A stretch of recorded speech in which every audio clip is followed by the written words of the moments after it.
अजी सुनते हो? सुनो तो सही। देखो तो ज़रा, माँ जी अभी तक नहीं आई।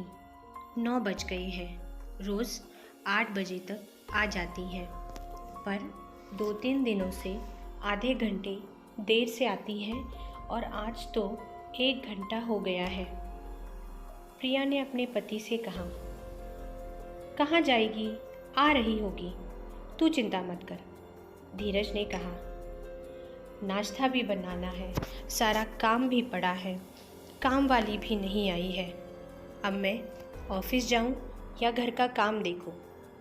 मेरे ऑफिस जाने का भी टाइम हो गया है और मेरा नाश्ता टिफ़िन कुछ भी तैयार नहीं है।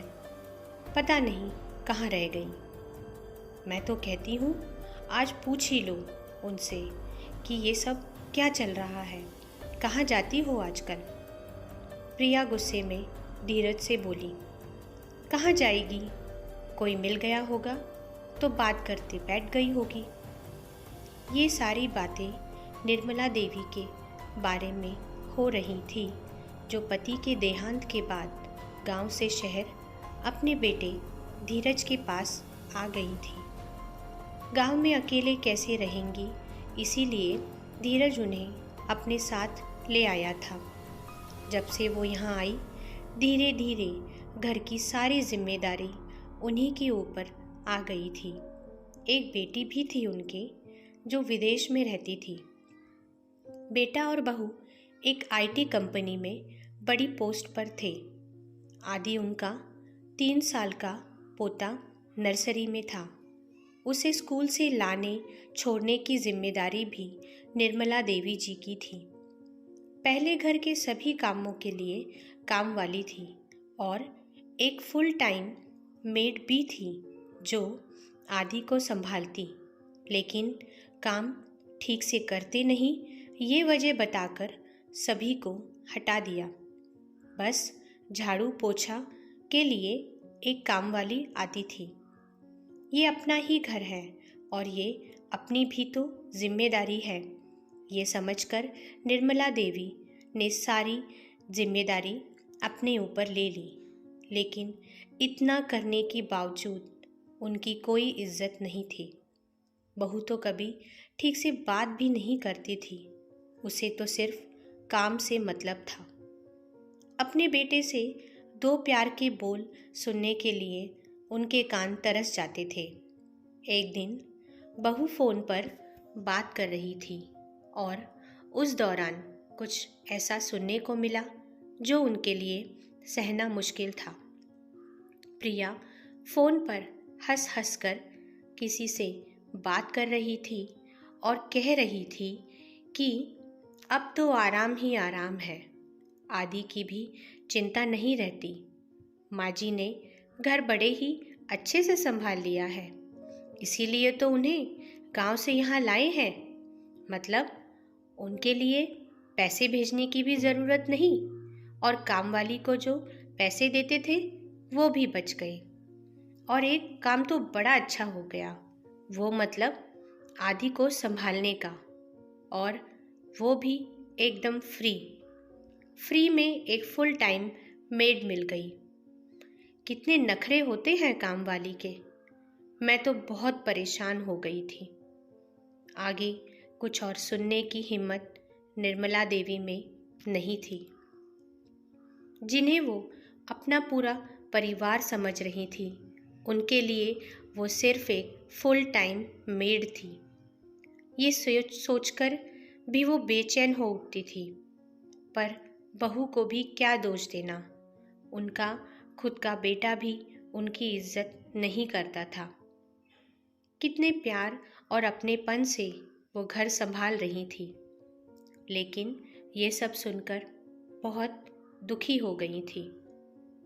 निर्मला देवी के पति दूसरों के यहाँ मजदूरी करते थे, उसी से उनका गुजर बसर होता था। संपत्ति के नाम पर बस एक छोटा सा कमरा था, लेकिन दोनों बच्चों को कभी किसी चीज़ की कमी नहीं होने दी। दोनों यही सोचते थे कि हमारे बच्चे खूब पढ़े लिखे और जीवन में कुछ बने और धीरज उनकी अपेक्षा पूरी भी करता था। 12वीं पूरी करने के बाद आगे की पढ़ाई के लिए धीरज को शहर भेज दिया।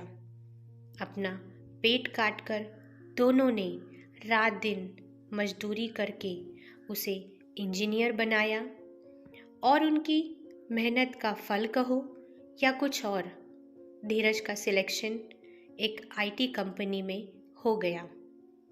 एक दिन वो गांव आया और उन दोनों से कहा कि उसे एक लड़की पसंद है और वो उससे शादी करने वाला है।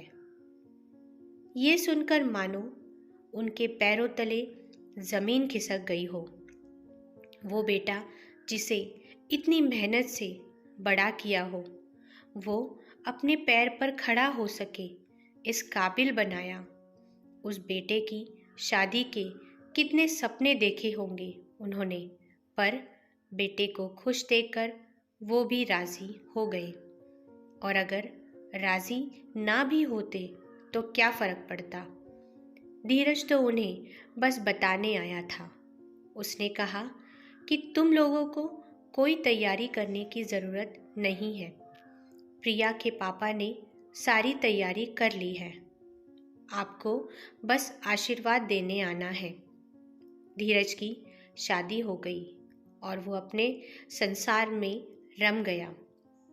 पिताजी के देहांत के बाद गांव का घर बेचकर वो माँ को अपने साथ ले आया।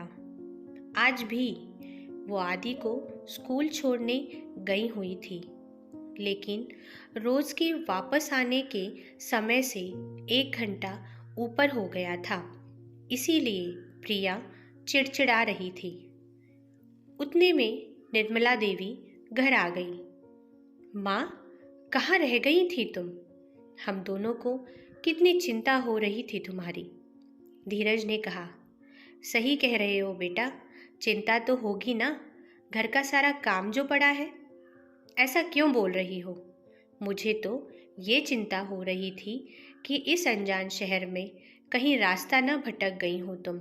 धीरज बोला, चलो, तुम्हें अपनी बूढ़ी माँ की चिंता तो है, पर अब इस घर को तुम ही संभालो, मैं चली। निर्मला देवी बोली, जा रही हो? कहाँ और क्यों? दोनों एक साथ पूछ बैठे।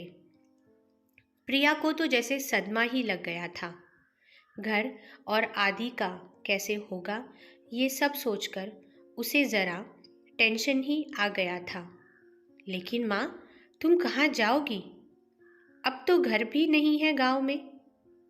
तुम्हें कोई परेशानी है क्या यहाँ? तुम्हें मेरी चिंता करने की कोई ज़रूरत नहीं है। मेरे रहने और खाने पीने की सुविधा हो गई है। एक डे केयर में मुझे काम मिल गया है, मैं वहीं जा रही हूँ। निर्मला देवी बोली, तुम वहाँ काम करोगी और मेरी इज्जत के बारे में एक बार भी नहीं सोचा? तुम्हें कोई परेशानी है तो हमसे कहा होता। कम से कम हमें बदनाम तो मत करो। कितनी इज्जत है हमारी यहाँ, आपको अंदाज़ा भी है इसका? प्रिया बोली। निर्मला देवी हंसी और कहा, इसमें क्या शर्माना, काम तो काम होता है और मैं वहाँ पूरे मान सम्मान के साथ रह पाऊँगी और फुल टाइम मेड से ये काम मुझे ज़्यादा अच्छा लगा।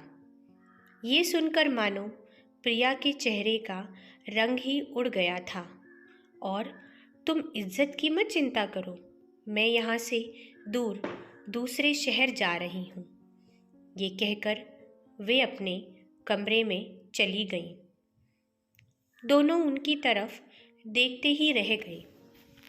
दूसरे दिन जब वे जाने के लिए निकली तो दोनों ने उनके पैर पकड़ लिए और माफ़ी मांगने लगे। दोनों की आंखों से आंसू बह रहे थे। उन्हें अपनी गलती का एहसास हो गया था। हमें माफ़ कर दो, हम स्वार्थी हो गए थे। अब हम सभी कामों के लिए कामवाली रखेंगे, पर आप मत जाइए। आप यहीं रहिए और अपने पोते के साथ खेलिए, बस जाइए मत। निर्मला देवी बोली, चलो अच्छी बात है कि तुम्हें देर से ही सही, पर अपनी गलती का एहसास तो हुआ। और अपने कमरे में जाकर अपनी सहेली को फ़ोन किया और कहने लगी, तुम्हारा सुझाव तो काम कर गया।